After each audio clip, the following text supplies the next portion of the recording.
세월 아끼라고 하는 제목으로 말씀을 함께 나누고자 합니다. 금년도 교회표가 거듭남으로 삶을 변화시키는 교회입니다. 예수를 믿으면 참 많은 것이 바뀌어집니다. 근데 삶의 변화가 가장 적극적으로 그리고 가장 많이 나타나는 영역이 있습니다. 다른 것이 아니라 시간이에요. 오늘 여러분의 예배를 드리고 있는데 결국 시간 위에 예배를 드리고 있습니다. 참 시간은, 저는 요즘에 시간에 대한 생각들을 많이 하고 있는데 참 오묘하더라고요. 세상에 시간만큼 공평한 것이 없어요. 누구나 83,000초라고 하는, 하루가 83,000초라고 하는 시간이 매일 주어집니다. 아주 강제적이에요. 때로는 정말 그날이 안 왔으면 좋겠는데 그날이 강제적으로 옵니다. 그런데 또 시간만큼 순종적인 것이 없어요. 시간은 내가 어떻게 그리든지 어떻게 만드든지 시간은 아무 소리 안 하고 순종하잖아요. 신기하죠? 오는 것은 강제적인데 내가 쓰는 대로 시간이 채워진다. 참 시간은 생각할수록 묘한 모습을 가지고 있습니다.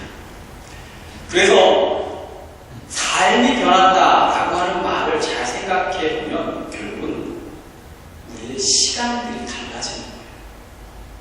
삶의 변화는 시간 속에 나타납니다. 교회 임원이 오늘 임원 임명식을 같이 나눴습니다. 그래서 문답을 했습니다. 문답에 여러 가지 이야기가 있지만 다른 말이 아니라 내게 주어진 시간을 주께서 기뻐하시는 것으로 쓰겠다라고 하는 말입니다. 우리의 시간을 그것으로 바꾸겠다. 그런 의미인 거죠. 오늘 사도 바울이 에베소 교회에 편지를 쓰면서 세월을 아끼라 했습니다. 사실 이 말씀을 사도 바울이 해날 때에 바울의 마음속에는요, 그냥 철학을 오라고 강의를 하거나 무의미한 말을 하는 것이 아니라 바울의 마음속에는 아주 가슴을 치는, 가슴을 막 바늘을 콕콕 찌르는 듯한 그런 아픔이 있어서 임하는 거예요. 사도 바울은 3차에 걸쳐서 선교여행을 따르는데 그가 선교여행을 오고 갈 때마다 에베소 교회를 마음에 뒀습니다. 꼭 가서 교회를 세워야지. 당시 에베소 교회는, 에베소라고 하는 지역 자체가 굉장히 상업이 발달했고 많은 사람들이 오고 가는 도시였기 때문에 바울이 그 교회를 너무나 마음에 뒀기 때문에 2차 여행을 마치면서 잠깐 들려고 3차 여행을 시작할 때 제일 먼저 달려가서 세운 교회가 바로 에베소 교회입니다. 그렇기 때문에 이 에베소 교회는 바울에게 아주 각별해요. 이런 표현이 맞을지는 모르지만 자기 자신 너무 사랑하는 교회입니다. 그런데 그 사랑하는 교회가 바울이 떠나고 나니까 그 교회에 문제가 생기기 시작해요. 유대주의적 율법자들이 들어와서 이렇게 말하는 거예요. 할례를 받지 않는 넌 크리스찬이 아니라고 말해요. 그래서 사람들이 싸움이 났습니다.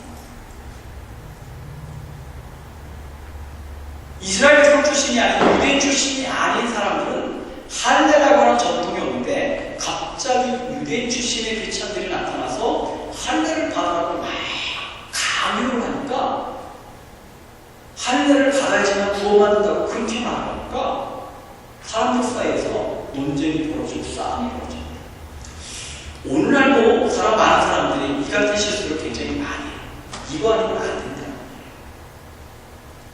이거 아니면 안 된다고 말할 수 있는 사람은 이제 하나님뿐이에요. 누가 감히 이 세상에 복잡하고 사람의 그 많은 세상 속에서 살아가고 있는데 이것 아니면 안 된다고 말할 수 있어요. 그 고집까지 사람을 분열하게 만들고 이 사람을 교만하게 만들어요. 그래서 에베소 교회는 전쟁이 났습니다. 싸움이 났습니다.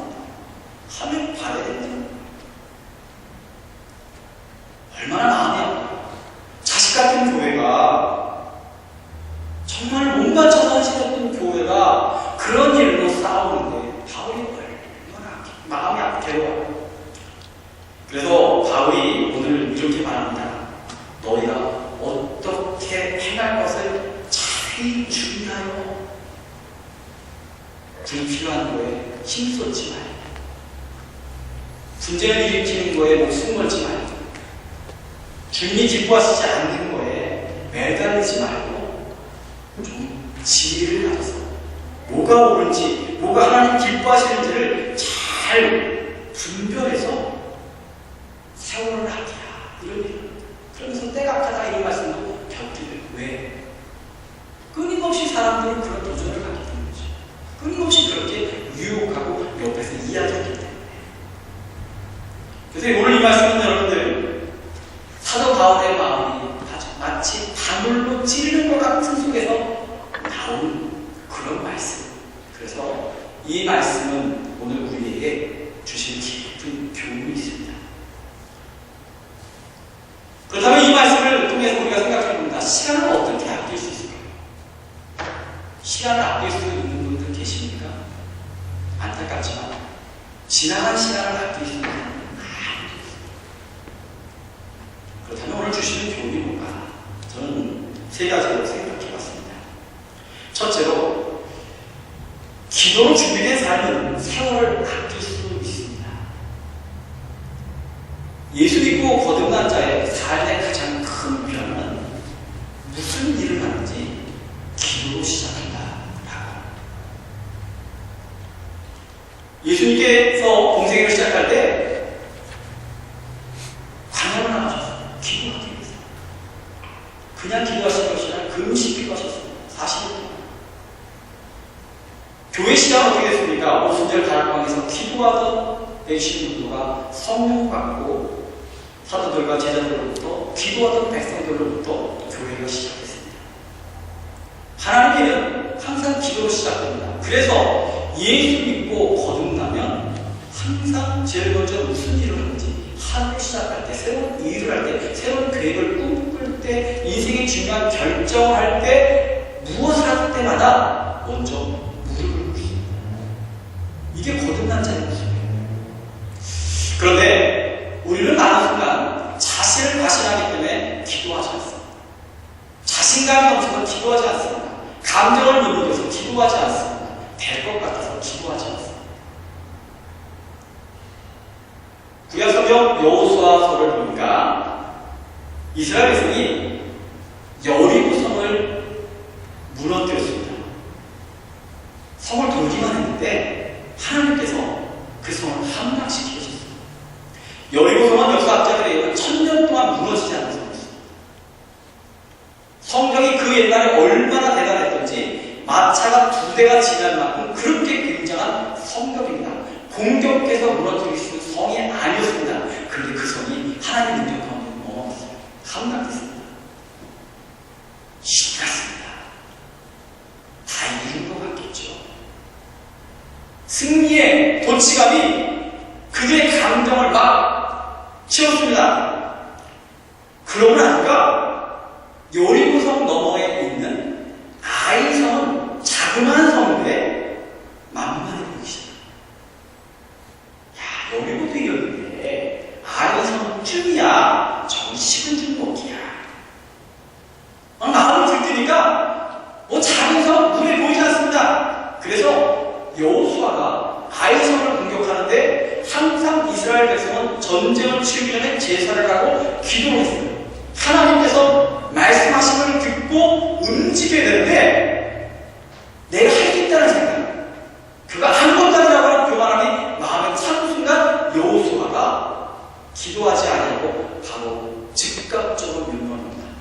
군인 3000명을 얻었습니다. 가서 당장 함락하고 돌아와.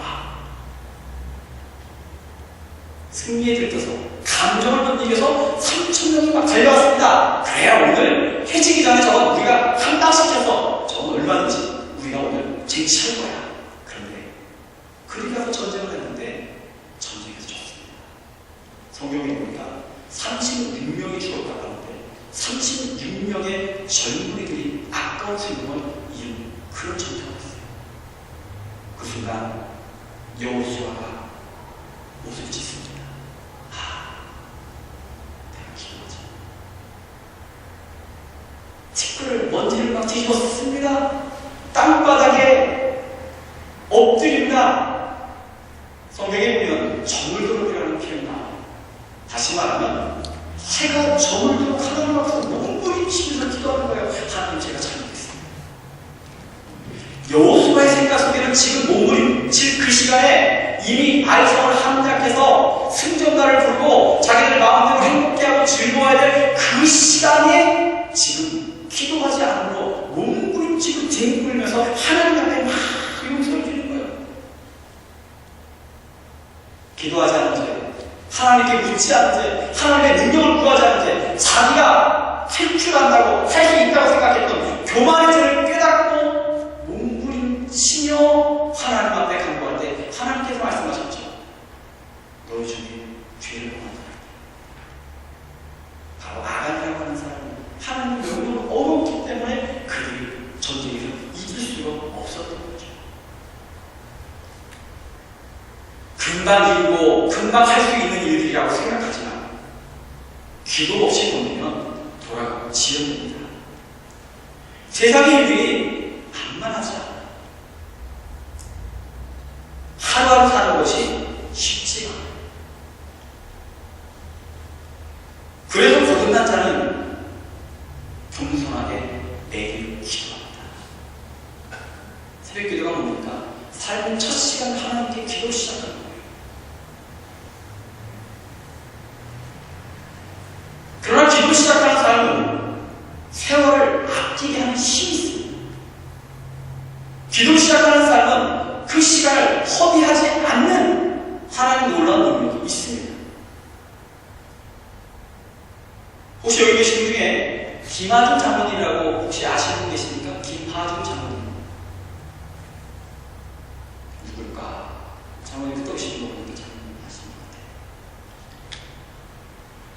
통일부 장관을 역임하셨고요.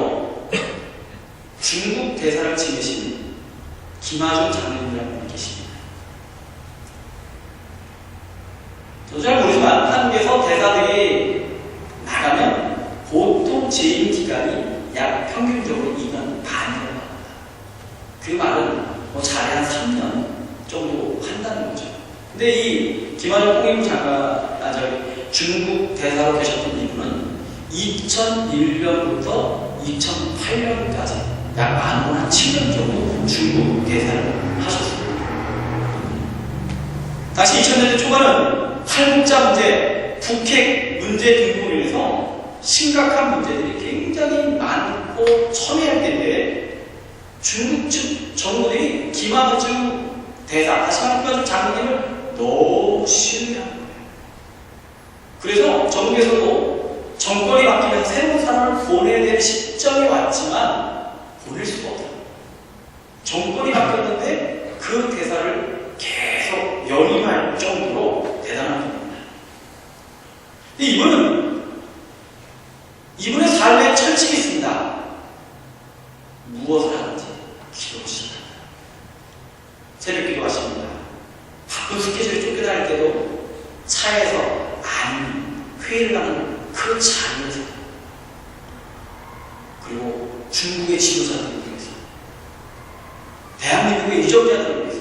그래서 이분은 기도 목록에 중국 대사에서 중국의 지도자들과 대한민국의 유적자들을 위해서 기도하는데 그 기도 목록에 중국 기도자 대상들이 약 250명. 그런데 250명이라는 얘기가 뭡니까? 일을 한 번 부르는데도 하루에 그분은 기본적으로 시간이 많이 필요하십니다. 김대중 대통령이 이분을 호출할 때가 있습니다. 갑작스럽게 호출을 하면 기도하지 못하잖아요. 그럼 김대중 대통령 앞에 어지간한 사람은 핑계거리가 있어서 그러지 못하는데 김대중 대통령 앞에서 이렇게 말합니다. 제가 잠시 화장실을 다니겠습니다. 그러니까 김대중 대통령이 물었대요. 아니, 당신은 왜 나를 만날 때마다 화장실을 가십니까? 근데 화장실을 가시는 것이 아니라 기도 못하는 만남, 기도 못하는 회의, 기도 못하는 회의는 그렇게 하고 가서 무릎 꿇고 하나님 지혜를 주옵소서, 우리 나갈 만을 주옵소서, 그렇게 기도하고 다시 돌아와서 대통령과 국사를 하는 자. 참 대단한 분이죠. 근데 이분이 중국 대사로 있을 때 이런 일이 있었습니다. 한국 정부를 한마다 국회의원들이 국정감사를 국감을 합니다. 근데 해외 공간에 있는 외교관들에게는 국회의원들이 공간도 찾아가는데 다 그럴 수가 없으니까 찾아가는데 이 국감이 아주 보통 일이 아니죠. 저희도 가끔 뉴스에서 보시면 아주 이 국감을 갖다가 정부의 고위 관리들이 막 국회의원들한테 혼나기도 합니다. 어떤 경우는 막 너무 그러니까 그 국감을 갔던 공무원들이 막 국회의원들이랑 막 싸우기도 하고 소리치기도 하고 막 그러면 서로가 뭐 당신이 나를 어쨌다고 하고 국회를 모독했다고 하고 막 이 보통 일이 아니죠. 막 이 일이 벌어지면 막 직원들이 공무원들이 서로 얼마큼씩 준비해 가지고 아주 치열한 시간. 중국 공간이 국감을 받게 됐습니다. 그런데 그게 아주 직원들 사이에서, 중국 공간 직원들 사이에서 아주 이슈가 있었습니다. 왜냐하면 국회의원 중에 한 명 있는데 소문이 파다해요. 가는 곳곳마다 공무원들, 외교관들을 확산을 꼬투리를 잡고 이게 뭐냐 저게 뭐냐 막 그러니까 이 국회의원들이 와서 얼마나 까다롭고 아주 그냥 얼마나 그러는지 아주 가는 곳곳마다 사람들이 시달리고 괴로워가지고 이미 중국 공간에 그 국회의원이 온다라고 하는 소문만으로 직원들이 난리가 났습니다. 야, 이거 어떻게 준비해? 와가지고 무슨 꼬투리를 잡고 무슨 소리를 할까? 막 난리가 났습니다. 그래서 대사관 직원들이 아주 초긴장 상태에 빠져서 정말 열심히 준비하는데 희한하게 가장 앞장서서 국감을 받고 가장 많은 답변을 해야 될 김하중 대사, 김하중 장관과 너무 뛰어난 거예요. 근처에 계셨던 한 분이 물었습니다. 아니 대사님 지금 걱정하고 지금 그분이 온다는 소식만은 사실 다 난리가 나는데 어떻게 대사님은 이렇게 평안하십니까? 라고 묻는 거예요.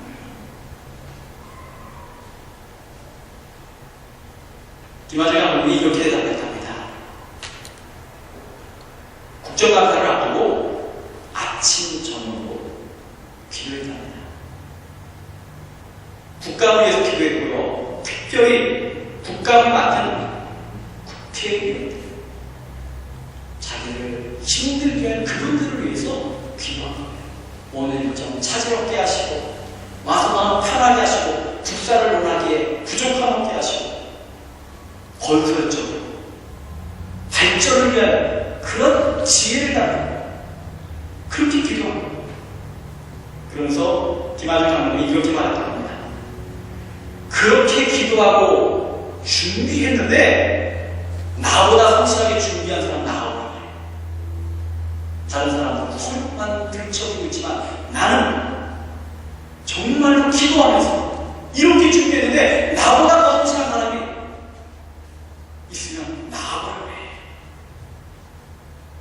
기도가 자신을 하면서 아침에 국정감사가 시작이 됐습니다. 국회의원들이 돌아가면서 질문을 던졌는데 다들 두려운 공포에 국회의원이 마이크를 쳤습니다. 여러분 아시죠? 이런 시간이 되면 이런 시간은 완전히 슬로우 피드를 하네요. 쫙 하는 순간 이런 식상한 표현이지만 그 국감장이 찬물을 끼얹듯이 조용하게 모든 사람의 눈길이 그 사람의 입술을 향해서 집중됩니다. 이렇게 했죠. 저희 입에서 또 뭔 소리가 나올까? 또 저희 입에서 또 얼마나 나를 괴롭게 하는 소리가 나올까? 이런 걱정들과 근심서린 눈으로 그걸 바라보고 있는데 다들 공포에 떨게 있던 국회의원이 마이크를 잡더니 이렇게 말하더라고요. 여러분, 지금 우리가 뭐하고 있는 겁니까? 여기 김하중 대사가 어떤 분입니까? 우리가 지금 이분들로부터 강의를 듣고 가르침을 받아야지. 우리가 지금 무엇을 하고 있습니까? 우리 오늘 일정 빨리 끝내고 오후에는 시간을 내서 우리 김하중 대사님부터 중국, 북한에 대한 강의를 듣고 우리가 어떻게 정치를 해야 될지를 한 수 배워보도록 합시다. 그분의 말 한마디로 두렵고 떨렸던 국가는 아주 행복하고 해피엔딩의 결과를 맞이했다. 이것이 바로 기독사람 인생의 힘이고 축복입니다. 기도가 준비되면, 기도로 시작되면, 여러분의 기도가 차 있으면 이미 그곳에서 하나님께서 일하고 계심을 믿으시기를 축원합니다. 우리가 얼마나 할 수 있어요? 우리가 얼마나 잘했습니까? 얼마나 예측할 수 있어요? 기도하는 자는 하나님이 먼저 가서 일하시기 때문에 세월을 아낄 수가 있는 거예요. 오늘 우리 많은 교인들이 있습니다. 기도하시기를 축원합니다. 기도하셔야 돼요. 매일 기도하셔야 돼요. 내 삶의 기도가 세월이 있어야 되는 거예요. 두 번째로 세월을 아끼기 위해서는 다른 길을 가셔야 됩니다. 마태복음 7장에 좁은 문으로 들어가라. 멸망으로 인도하는 문은 크고 그 길이 넓어 그리로 들어가는 자가 많고 생명으로 인도하는 문은 좁고 길이 협착하여 찾는 이가 적다. 이런 말씀이십니다. 넓은 길, 좁은 길. 넓은 길 다니는 사람이 많이 가죠. 좁은 길 사람이 많이 찾지 않습니다. 많은 사람들이 넓은 길을 찾는 이유가 뭡니까? 가기 편해서입니다. 남들이 가니까 가는 거예요. 우리 사람의 많은 분들이 그런 게 얼마나 많은지 몰라요. 남들이 가니까 가는 거예요. 남들이 가니까 그게 좋아 보여서 가는 경우가 얼마나 많은지 몰라요. 그리로 가면 잘 될 것 같아요.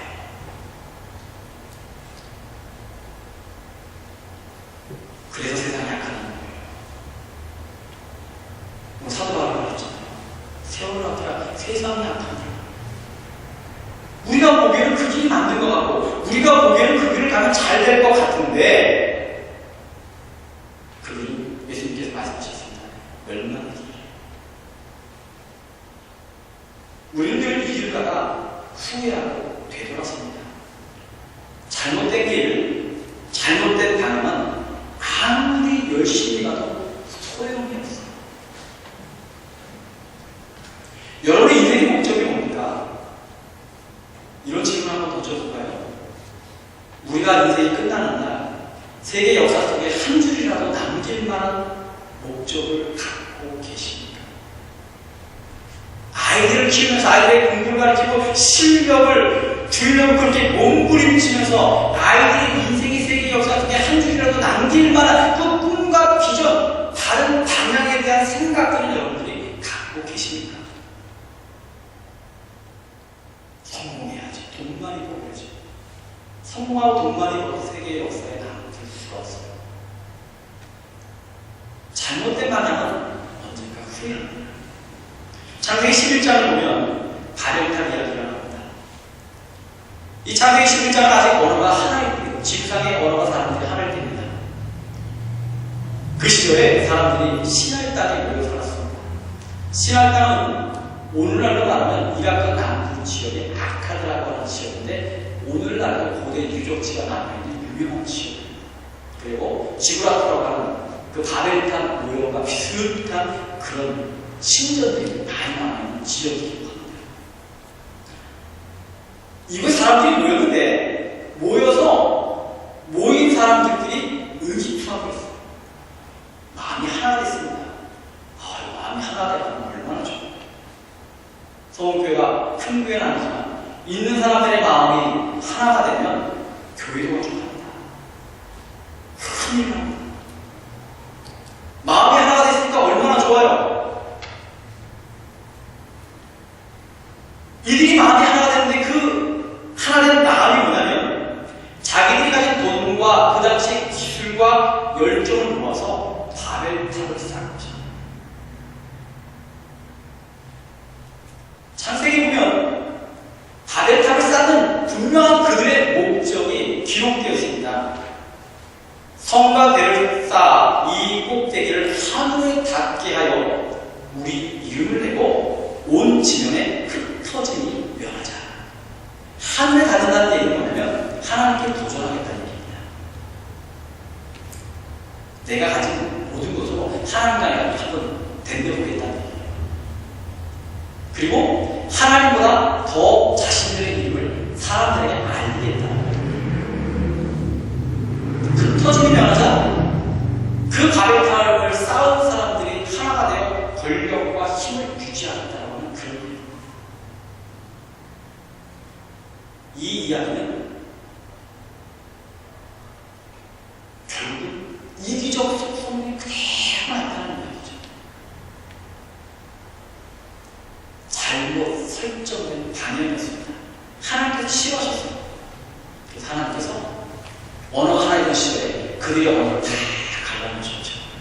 그의 중단되고 말았으며 사람들이 흩어지고 말았습니다. 한번 상상해보세요. 하나님께서 언어가 흩어지는 날, 언어를 흩으셨던 날, 사람들이 하나가 됐던 사람들이 언어가 다르고 의사소통이 안 되니까 흩어지기 시작해요. 꿈꿨던 계획들이 그날로 중단된다. 열정을 담아서 힘차게 달려가는데 그게 스톱되고 터벅터벅 각자 자기 길을 가요. 그날 그 사람들의 마음이 얼마나 허탈했을까요? 어떤 사람은 울면서 갔어요. 어떤 사람은 마음에 분을 품고 갔어요. 이 허탈감, 이 분노, 이 아쉬움, 이것이 오늘날 현대사에 뭐가 되는 겁니까? 우울증이에요. 이것이 현대사에 많은 사람들이 그 아쉬움과 후회 속에 마음을 이기지 못하고 영혼을 이기지 못하고 때로는 죽음의 길을 가고 자살을 하고 하는 그런 결과가 같은 거예요. 내가 목숨을 걸었는데 잘못된 길인 걸 알았어요. 내가 정말 그것이 다인 줄 알았는데 그것이 험한 길인 것을 깨닫는 그 순간 그것을 알게 되는 인간은 험해지죠.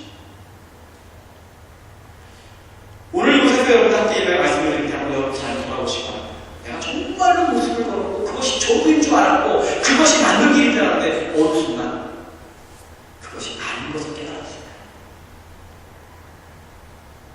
얼마나 허탈하셨어요. 아무리 열심히 하고 열정이 넘쳐도 방향이 잘못되면 하나님께서 막으실 것이고요. 후회하는 인생을 허비하는 인생이 되고 말아요. 세월 아키라 얘기했는데 그 인생이 많은 시간을 헛되게 버리고 말은 거죠. 그때 바벨탑이 중단되었지만 오늘 우리는 바벨탑을 쌓고 살아가는 사람이 많습니다. 근데 거듭남은 뭐냐? 거듭난 자는 다른 길을 선택합니다. 거듭나면 천천히 갑니다. 거듭나면 손해보며 갑니다. 거듭나면 더디 가고 거듭나면 힘들게 갑니다. 그런데 중요한 건 방향이 난다는 거예요. 거듭나지 않으면 좌우 치우치고 우로 치우치고 합니다. 그래서 후회가 없어요. 아쉬움 남잖아. 바울이 노년에 그의 사랑하는 제자이며 아들 같은 디모데에게 이런 얘기를 했습니다. 내가 선한 싸움을 싸우고 나의 달려갈 길을 마치고 믿음을 지켰으니 감옥에서 쓴 이야기, 인생이 기록됐은 이야기. 그러나 그는 이렇게 말한 거죠. 나는 정말로 바른 길 똑바로 가요. 이게 중요한 거예요. 열심히 있다고 뜨거움이 있다고 그것이 다가 아닙니다. 정말 옳은 길이냐는 것을 살펴야 됩니다. 사랑하는 여러분, 우리는 매일같이 선택해야 됩니다. 작든지 크든지 매일 선택해요. 어떤 분들은 오늘 교회에 오는 것조차도 선택해야 됩니다. 성경을 읽는 것조차도 선택해야 되고요. 기도하는 것조차도 선택해야 되고, 내가 무엇을 공부해야 되는지 선택해야 되고, 무엇을 사야 되는지 선택해야 됩니다. 어떤 목표를 설정해야 되는지도 선택해야 됩니다. 그런데 세상이 앞에서 너무 헷갈려요. 유사품이 너무 많습니다. 좋아 보이는데 그 안에 우리를 축제하는 게 너무 많아요. 그래서 우리가 혼란하게 만듭니다.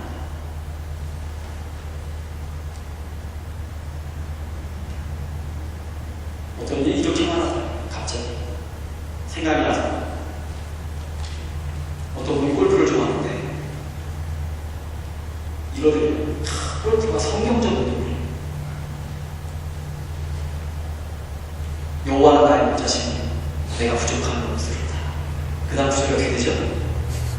그가 나를 푸르추하게 하시며 7만 원을 벌어준 도와줍니다. 이 성경을 읽을 때마다 골프장에 푸른 잔디가 눈에 확 들어와서 골프가 성경적으로. 근데 문제는 새벽 기도해놓고 골프장에 달려갈 때는 힘차게 달려가는 그 사람이 새벽 기도를 하면 죽을 사람 같은다는 거죠. 그렇게 생각하면 우리가 알고 변명하게 만들고 혼란스럽게 만들고 착각하게 만들고. 사랑하는 여러분, 그래서 기도해야 됩니다. 영적인 생각이 필요합니다. 말씀의 생각이 필요합니다. 하나님 기뻐하시는 것이 뭔지를 봐야 됩니다. 우리가 말하는 기도하면 거울 앞에 있는 나를 보는 것과 같이 내 나로 인한 열매가 무엇인지 포기하시고 열심히 다했는데 그 결과가 불이하다니, 정말로 최선을 다했는데 그 결과가 분열을 만들었다. 나는 정말 목숨을 걸었는데 그 결과가 누구의 마음을 아프게 했다. 우리는 잘못된 방향 설정했다. 그래서 오늘 여러분들, 우리는 바른 길 가시고 옳은 길 가야 됩니다. 마지막으로 오늘 이 순간을 아끼시면 여러분 복을 받으시죠. 어떤 분이 이렇게 표현해요. 적금탄탄. 한국이 잘 나가는 세계적 여성성악가 중에 신영옥 씨가 있습니다. 아마 조순미 씨만큼은 아니더라도 아마 한국에서 신영옥 씨 하면 여섯 가락이 되는 세계적 프리마돈나죠. 근데 이분이 처음부터 잘 된 것이 아니라 뉴욕에서 활동하던 시절에 정말 그 역할이 아주 미미하게 있습니다. 지나가고 구석탱이에 있고. 근데 마음속에 꿈이 있었어요. 이분은 크리스찬인데 하나님이 하나를 아름답게 멋있게 뭔가 그 꿈을 주십니다. 근데 꿈이라고 하면 준비된 자의 꿈입니다. 오늘 갑자기 오는 게 아니에요. 이분이 오페라에서 작은 역할을 맡아서 자기 역할을 요만큼인데 집에 가서 혼자여서 주인공의 대사, 주인공의 노래들을 대사하고 연기를 합니다. 그래서 이 사람은 거의 작품이 주어지면 처음부터 끝까지 다 연기하는 겁니다. 자기가 맡은 일은 역할은 몇 분짜리지만 이분 오페라 전곡을 다 외우고 준비했어요. 그러던 어느 날 그 오페라의 주인공이었던 프리마돈나 홍혜경 씨가 첫 악장을 마쳤는데 갑자기 몸에 이상이 와서 더 이상 못하겠습니다. 포기를 선언합니다. 근데 1악장과 2악장 사이가 몇 분 되지 않아요. 갑자기 주인공이 프리마돈나가 그러고 나니까 스태프들이 난리가 났습니다. 오페라 그 티켓이 얼마나 비쌉니까? 이게 뭐 보통 자리가 아니잖아요. 그래서 당황하고 힘들어하고 있는 와중에 대신할 사람을 찾게 되는데 대부분의 사람들, 조연급에 이름 있는 사람들도 다들 자기 역할밖에 준비를 안 했기 때문에 나서는 사람이었어요. 그때 이 신영옥 씨가 조심스럽게 나섰습니다. 혹시 제가 한번 해볼까요? 이랬겠죠.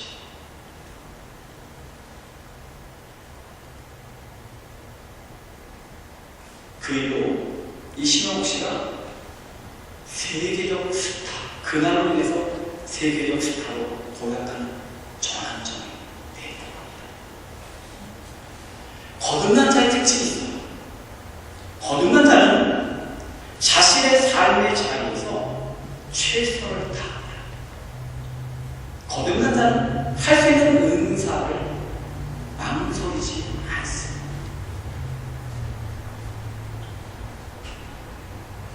여러분의 각자 가진 은사도 있어요. 하나님을 위해 쓰실 수 있는 일들이 많이 있는데 한국 사람은 항상 너무 겸손해서 아직은 때가 안 나고 말하는 거예요. 겸손이 지나치면 그것도 교만이 됩니다. 내가 지금 할 수 있는 일들, 내가 해야 될 일들, 그 안에 최선을 다합니다. 하루의 시간 1초도 그냥 보내지 않습니다. 요셉이라는 사람이 어떻게 살았어요? 요셉은 형들의 대신을 받았습니다. 종살이 했습니다. 감옥에 들어갔습니다. 삶의 밑바닥을 했습니다. 13년 동안. 그런데 늘 그는 평안했습니다. 하나님이 나를 함께 하신다라고 그 마음속에 평안했고요. 하나님과의 관계를 지켰습니다. 유혹이 와도 도덕과 윤리를 지켰고, 그는 무엇보다 주변 사람을 사랑했습니다. 그래서 그에게는 감옥에 있을 때도 사람들이 그를 따랐고, 문제가 생기면 그에게 찾아와서 그의 꿈을 물어보고 이야기를 나눴습니다. 그렇게 13년을 버텼더니 그 결과 그는 애국의 총리가 됩니다. 축복은 어느 날 갑자기 다가온 대박이 아닙니다. 여러분이 살아가는 삶의 결실이면 열매예요. 한국말에 귀가 얇다는 얘기가 있죠. 탈락이라는 얘기가 있습니다. 남의 말 잘 듣고 마음이 확 변하는 사람 얘기가 있어요. 하나님은 어떤 분이실까? 하나님에 대해서 고민해봤습니다. 하나님은 어떤 분이실까? 하나님은 우리의 기도를 분명히 들으십니다. 그런데 하나님은 귀가 두꺼우십니다. 하나님을 하루 저녁에 설득하려고 하지 마세요. 삶은 엉망인데 하루 저녁 기도한다고 응답하시고 역사하시는 하나님? 저는 하나님이 그런 분이시라는 저는 목표를 그만두겠습니다. 하나님을 떠나겠습니다. 그러나 제가 알고 하나님은 그렇지 않아요. 삶 전체를 보십니다. 평소에 믿음을 보십니다. 그 삶 속에 기도가 있는지를 보십니다. 입술 속에서 나오는 말들을 보십니다. 우리가 드리는 매일의 기도를 우리는 잊어버릴 때가 많지만 하나님은 다 매일 거를 모아두세요. 그리고 당신 스케줄을 따라 하나님을 믿고 살아가는 백성들에게 당신 뜻을 따라 이루십니다. 그 결실이 응답이 축복. 그러므로 주의를 축복합니다. 지금 이 순간 유재 목사의 입술이 아니라 하나님이 전해드리는 이 말씀을 마음을 간절히 사모하시고 마음의 색시를 축원합니다. 아멘. 오늘 이 주일 예배가 영적으로 승리해야 됩니다. 오늘의 예배가 승리함으로 말미암아 우리는 내일을 살아갈 수 있습니다. 오늘 사도 바울의 세월을 아끼라 했습니다. 우리 잘못된 생각으로 허비되는 시간들이 얼마나 많은지 몰라요. 사람을 잘못 만나 허비되는 시간들이 얼마나 많은지 몰라요. 쓸데없는 이야기로 허비되는 시간들이 얼마나 많은지 몰라요. 하나님 원치 않는 행동과 결단으로 허비되는 시간들이 얼마나 많은지 몰라요. 그래서 기도하셔야 되고 다른 길 가셔야 되고 오늘 하나님 주어진 이 길, 이 순간에, 이 예배에, 이 선언제단에 여러분이 최선을 다하실 때 하나님께서 그 삶의 결실과 열매로 축복을 허락해 주실 줄 믿습니다. 기도하겠습니다. 아버지